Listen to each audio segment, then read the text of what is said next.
been digging holes and planting fruit trees and bushes. And I laid out my garden, my vegetable garden, and I planted seeds, and I fertilized, and I tended to it, and I weeded. Oh, and I did the same thing for my flower garden. And they all have to be watered too. Oh, my aching back. Oh.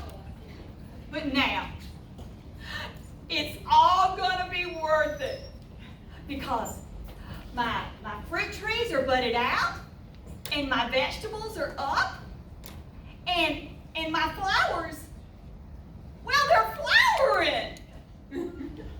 And soon, there's going to be vegetables out of the vegetable garden, like tomatoes and cucumbers and squash and green beans and watermelons. And then I mentioned apples and blueberries. Yum! I can't wait. Oh. And did I tell you how much I love flowers? They're just beautiful. Yep, it's all going to be worth it. I think I'm just going to rest right now and lay out here with my flowers in the flower garden and just enjoy the rest of the day. Oh, it's so worth it. Hey, what is going on here? What are you doing? Shoot, shoot, shoot, shoot. Leave my flowers alone. Don't you mess with my flowers and plants. I'll get you. I'll get you. I'll get you.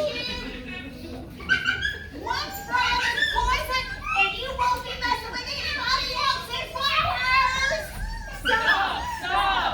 Please don't hurt the bees and butterflies. They're our friends.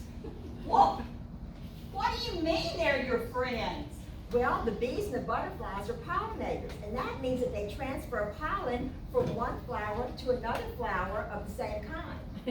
Well, why? How do they do that? Well, flowers produce nectar, and nectar is food for the pollinators. And the flowers also produce certain scents and smells, and they have bright colors that attract the pollinators too. Well, why is that important? That's right. The pollinators, when they go to the flower to get nectar, they get pollen on them. And when they go to the next flower, the pollen from the first flower pollinates the second flower. So that's how flowers are pollinated. Okay, well, why is that important? Certain fruits, vegetables, and seeds will not produce if they're not pollinated. So even though you have beautiful trees, plants, or seeds, they will not produce vegetables, fruits, or seeds without being pollinated. So the pollinators are our friends. Wow.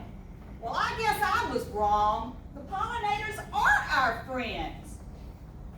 Are there other pollinators besides bees and butterflies?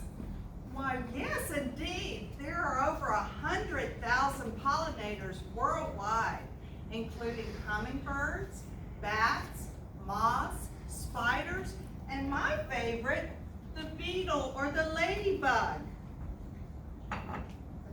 Okay. Well, is there anything that I can do to help our friends, the pollinators? Why, yes, there's a lot of things you can do. First, you can plant a pollinator garden using native plants.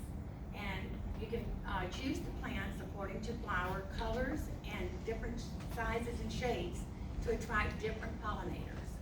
Another important thing is you need to get plants that will bloom during the whole season to continue with the pollination and the pollen for the bees and the butterflies and the pollinators.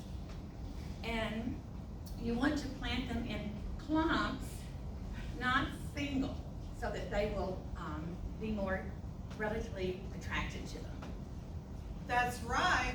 And you can have your own bird bath or make your very own bee or butterfly bath by simply taking a shallow tray, adding some small rocks, and filling it with some fresh water.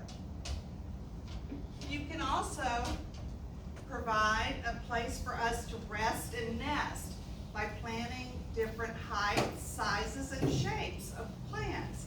So we'll have just the perfect location. Yes, and if you do happen to see those pesky insects on your plants in your garden, you can try to remove them with gloves, of course, instead of using poisons or insecticides. Wow. Well, I can certainly do that for our friends the pollinators because of all the things that they do for us, like pollinate our plants and flowers so that they produce vegetables and fruits and more seeds for the future. Can y'all do that too? Why don't you join me right now in thanking our friends the pollinators? Thank you, pollinators!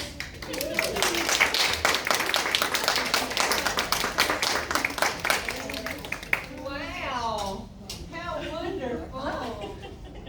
You girls outdid yourselves.